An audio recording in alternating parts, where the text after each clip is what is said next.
네, 이번 시간에는 컴퓨터 네트워크를 어떻게 분류하는지 살펴보도록 하겠습니다.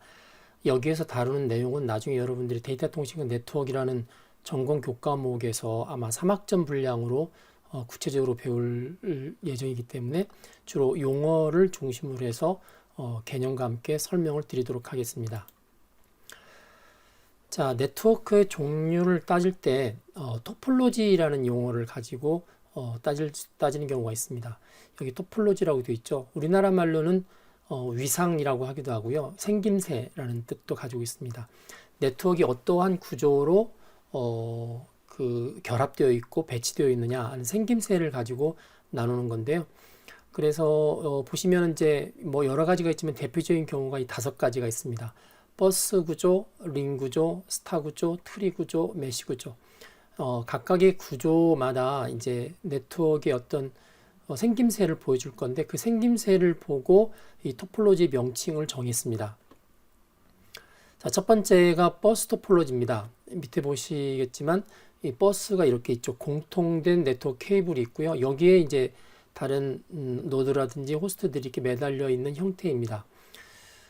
그렇기 때문에 이 케이블은 또 개방되어 있어서 지금은 6개 매달려 있지만 또 여기다가 하나 더 매달아서 7개 이렇게 매달 수가 있습니다. 그래서 개방된 케이블의 컴퓨터를 연결하는 형태로 되어 있고요.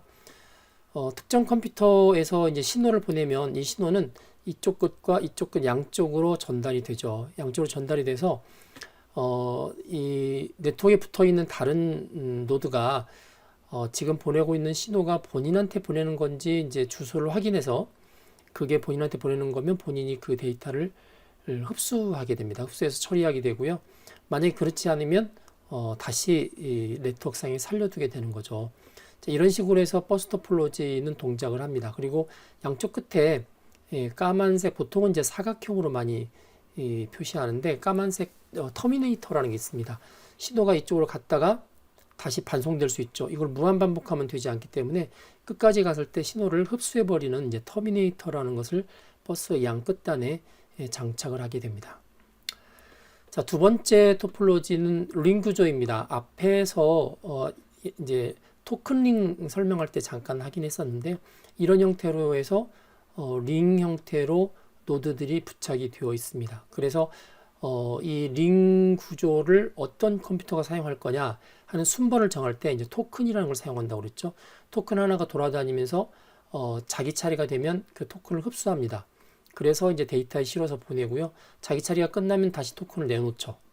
그러면 그 내놓은 토큰을 또 그 다음에 있는 컴퓨터가 흡수할지 말지 일종의 이제 네트워크를 사용할 권리라고 보면 될 것 같습니다.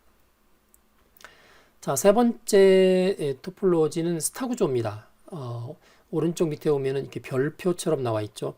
중앙에 이제 컴퓨터가 있고요. 이 중앙에 있는 컴퓨터는 이 별표처럼 되어 있는 네트워크 케이블들을 조정해주는 그런 역할을 합니다. 물론 컴퓨터로서 역할도 하지만 주로 네트워크의 트래픽이라든지 어떤 그 교통 신호를 정리해주는 역할을 하고요.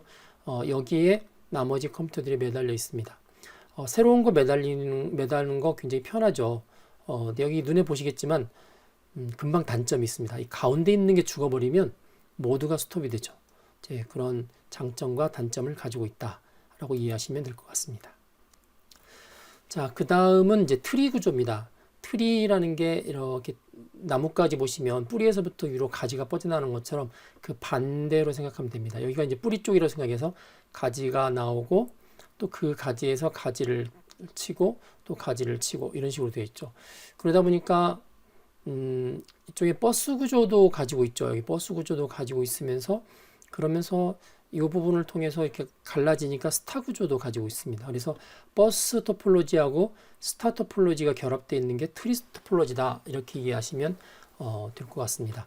새로운 노드를 매다는 거는 비교적 간단하죠. 보통 스타 구조가 그렇잖아요. 하나 뻗어서 매달고 하는 부분은 간단하고 또 제어하는 것도 비교적 간단하고요. 확장도 좋고 여러 가지 지점이 좋은데 스타 토폴로지의 단점인 그 가운데에서의 병목 현상에서 똑같이 벌어집니다.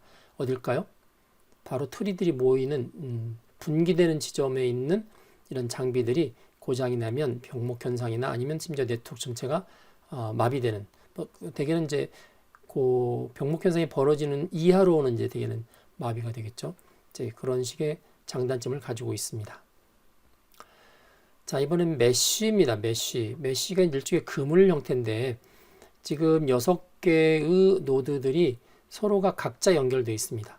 각자 연결되어 있어서 직접 연결되어 있는 선들이 다 있죠. 자, 이렇게 되어 있으니까 모든 노드와 노드 사이의 통신은 전용유선처럼 사용이 되니까 통신의 어떤 속도는 대단히 빠릅니다. 하지만 이렇게 이런 것을 설치하기 위해서는 설치 비용도 많이 들고요. 한번 설치한 다음에 또 하나를 노드를 추가하려면 여기에서 기존 거하고 또 다 연결을 해야 되죠. 노드 하나가 늘어날 때마다 설치 비용이나 노동이 굉장히 기하급수적으로 늘어난다는 이제 그런 단점을 가지고 있습니다. 자, 마지막으로 애드옥 토폴로지라는 건데요. 애드옥이라는 말은 영어로 그냥 그때그때 임시 이런 뜻이 있습니다. 앞에 있는 토폴로지들은 컴퓨터 이제 노드죠. 노드들을 이렇게 구성을 할 때 어떤 토폴로지를 할지 결정한 다음에 거기에 맞춰서 이렇게 선도 깔고 위치도 정하고 그렇게 합니다. 그걸 보통 이제 기반 구조라고 하는데 그런 기반 구조를 건물의 상황에 맞게끔 다 정해놓고 거기다가 이제 설치하는 공사를 하는데요. 이 애드옥 네트워크는 그런 게 없습니다. 기반 구조가 없습니다. 노드들이 어떤 경우에 이런 애드옥 네트워크를 쓰냐면 얘들이 대개는 움직이는 경우입니다. 되게 휴대폰들은 가지고 계속 움직이죠. 그리고 요즘에 이제 센서 네트워크라고 그랬어요. 조그마한 센서인데 컴퓨터가 붙어 있고 통신 기능이 붙어 있는 건데 주로 어디에 많이 사용을 하냐면 주로 산 이런 데다가 그런 센서들을 막 수백 개를 헬리콥터로 뿌립니다. 쫙 뿌리면 걔들이 어디 떨어질지 모르지만 산 전체에 골고루 떨어지겠죠. 어떤 경우는 뭐 한 해발 20-30m에 떨어지지만 어떤 경우는 100m, 200m, 300m 떨어질 겁니다. 그러면 그 산에 1년 내내의 기온, 그다음에 습도 이런 것들을 이제 센서를 부착을 해서 측정을 하는 거죠. 그러면 각각 측정된 거를 기상 관측소에 보내줘야 되는데 이 많은 센서가 배터리가 또 유한하고 통신 능력도 유한하기 때문에 직접 기상소로 갈 수가 없어서요. 센서들끼리 통신합니다. 센서들끼리.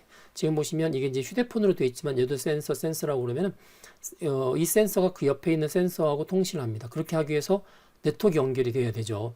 네트워크 연결이 되고 또 네트워크 연결이 돼서 여기 있는 데이터를 직접 어디로 보내는 게 아니라 옆에 있는 센서, 옆에 있는 노드한테 이렇게 보내서 가게 됩니다. 이거 하나하나 가는 것을 홉이라고 그래요. 홉. 그래서 홉 1개, 홉 2개, 홉 3개 거쳐서 이쪽까지 가죠. 그래서 이제 멀티 홉이라고 그러는데 그런 식으로 이렇게 경로 배정할 때 멀티 홉을 이용해서 어디를 거쳐서 갈지를 경로를 배정해 주고요. 만약에 여력이 되면 또 센서 네트워크를 또 기존에 100개를 뿌렸는데 또 한 50개를 더 헬리콥터로 뿌립니다. 그러면 기존의 이 모양 가운데 센서 네트워크가 또 중간중간에 또 떨어지겠죠. 떨어지면서 기존 네트워크하고 또다시 어떤 네트워킹을 형성을 해야 됩니다. 그래서 그때 형성되는 네트워크라는 말이 이제 그래서 나온 거죠. 애드옥 네트워크입니다. 그래서 어떤 네트워크는 배터리가 빨리 닳아서 내지는 고장이 나서 죽을 수 있죠. 예를 들면 이 가운데가 죽었습니다. 그러면 원래는 얘는 이렇게 지금 가장 가까운 데하고 홉에 의해서 이렇게 링크에 의해서 연결이 돼서 이제 홉 이렇게 단위로 건너가는데 얘가 죽어버리면 얘하고 얘 사이가 직접 연결돼야 되죠. 그래서 한 노드가 사라지면 그 양쪽에 있는 게 직접 연결돼야 되고요. 연결되어 있는 두 노드 사이 새로운 게 추가돼서 끼어들면 또 그 끼어든 걸 감안해서 노드가 바뀌어야 되죠. 그래서 대개는 이제 동적으로 형성되는 토폴로지다라고 보시면 될 것 같습니다. 그래서 노드들에 의해서 자율적으로 구성되는 기반 구조가 정해져 있지 않은 네트워크이다. 주로 이제 무선 통신에서 많이 사용하게 되고요. 그다음에 노드들의 이동이 주로 자유롭다. 이동이 자유롭고 내지는 심지어 노드가 생명이 짧아서 빨리 죽거나 쉽게 죽기도 하고 내지는 새로 추가되기도 한다. 그래서 이제 이 멀리 있는 거와 통신할 때는 이 홉을 이용해서 멀티홉 기능을 이용해서 통신을 하는 것이 바로 애드옥 토폴로지다라고 이해하시면 될 것 같습니다. 보통 센서 네트워크이라고 하는 부분들, 센서들을 수백 개를 뿌려서 어느 산이나 바다나 이런 환경 측정할 때 오염도 측정할 때 많이 쓰는 게 이제 그런 건데 이런 부분들이 보통 애드옥 네트워크, 애드옥 토폴로지를 가지고 있다라고 말을 합니다. 자, 이번에는 컴퓨터 통신의 이제 생김새가 아니라 규모에 따라서 분류를 해보겠습니다. 대개는 거리인데요. 가장 짧은 게 이제 근거리 통신망, 로컬 에어리어 네트워크, 줄여서 랜이라고 합니다. 랜. 여러분들 많이 들어보셨죠? 랜선, 뭐 이렇게 랜 환경 이런 이야기 하는데, 대개는 제한된 지역의 네트워크이고요. 대개는 뭐 학교의 실습실이나 사무실이나 PC방이나 이렇게 눈으로 봤을 때 눈 안에 이렇게 들어오는 공간, 그런 공간에서 서로 통신이 가능하도록 설치하는 네트워크를 근거리 통신 네트워크이라고 합니다. 당연히 전송 속도는 이제 원거리보다는 당연히 빠르고요. 에러도 적고요. 뭐 지연도 많이 적고, 그다음에 공사하는 거나 재배치하는 게 이제 주로 좋습니다. 하지만 이제 원거리를 쓰지 못한다는 이제 그런 단점이 있겠죠. 그래서 이런 네트워크 토폴로지 중에서 이런 근거리 통신망을 위해 쓰는 게 주로 버스 구조나 링 구조의 토폴로지를 많이 사용을 하고 있습니다. 자, 이번에는 도시와 도시 간의 거리에 대한 통신을 할 때는 맨이라는 걸 사용합니다. 맨, 메트로폴리탄 에어리 네트워크이라고 그러죠. 그래서 도시와 도시를 연결하는 통신망인데, 이 맨에 있어서 세계적인 표준이 있습니다. 그 IEEE, IEEE를 이제 2가 3개라고 해서 트리플이라고 부르거든요. IEEE 802.6이라는 기준으로 이 도시 지역망이 이제 표준화가 되어 있는데, 이제 밑에 있는 그림이 이렇게 나와 있고요. 그림을 보시면 이게 버스가 이쪽에서부터 이렇게 한쪽으로 데이터가 흘러가는 일방향 버스가 있고요. 또 여기도 보면 이쪽에서부터 시작해서 이렇게 흘러가는 일방향 버스가 있습니다. 서로 다른 방향의 두 개의 듀얼 버스가 지나가면서 그 사이사이에 이제 그 컴퓨터들, 도시에 펼쳐져 있는 컴퓨터들을 접속을 해서 데이터를 보내주는 거죠. 예를 들면, 자, 데이터를 여기 보시면 A에서 접근할 때는 이렇게 들어오죠. 이렇게 입력할 때는 이렇게 들어오고요. 만약에 B에서 접근할 때는 이쪽으로 들어옵니다. 밑에 오른쪽으로. 내보낼 때는 위에 오른쪽 내지는 밑에 왼쪽 이렇게 내보내죠. 자, 이런 형태로 되어 있습니다. 이게 이제 DQDB라고 그래서 Distributed Q Dual Bus 규격으로 되어 있는 도시 단위의 네트워크에 쓰고 있는 이제 그런 네트워크 통신 형태라고 보시면 될 것 같습니다. 주로 비동기식 전송을 하는데, 이제 동기 비동기 이야기를 했었죠. 동기화 이야기도 했었습니다. 동기라는 것은 두 개의 노드 사이에 무슨 통신을 할 때 서로가 이렇게 신호들을 맞추도록 딱 기다려서 같이 움직이는 게 동기화고요. 비동기화는 각자 따로따로 움직이는 겁니다. 각자 따로따로. 그래서 여기는 도시 단위가 동기화돼서 움직이는 것은 비효율적이기 때문에 비동기 이 전송 방식, Asynchronous Transfer Mode라고 하는데 ATM 방식을 사용하고 있다라고 이해하시면 될 것 같습니다. 자, 세 번째로 가장 큰 거리는 이제 원거리 통신망인데 WAN이라고 합니다. WAN, Wide Area Network이라고 그러죠. 그래서 이 광대한 영역의 뭐 국가와 국가 단위, 내지는 뭐 미국 같은 경우는 주와 주 단위도 굉장히 크죠. 그런 이제 광대한 영역의 데이터를 전송할 때 사용을 한다고 보시면 될 것 같고요. 밑에 그림 보시면, 자, 이쪽에 랜이 하나 있고 이쪽에 랜이 있고 스타 구조로 되어 있죠. 이쪽은 버스 구조로 되어 있는 랜이 있습니다. 이것들을 서로 연결해서 또 하나의 큰 네트워크를 형성을 하죠. 이게 이제 주로 WAN이라고 보시면 될 것 같습니다. 보통 중간에 있는 맨을 건너뛰고 그냥 랜과 랜들을 WAN으로 연결하는 경우가 상당히 많이 있고요. 그렇기 때문에 이제 이 WAN을 사용하면 아무래도 이 랜보다는 속도가 좀 느리긴 하지만 요즘은 이제 빨라졌습니다.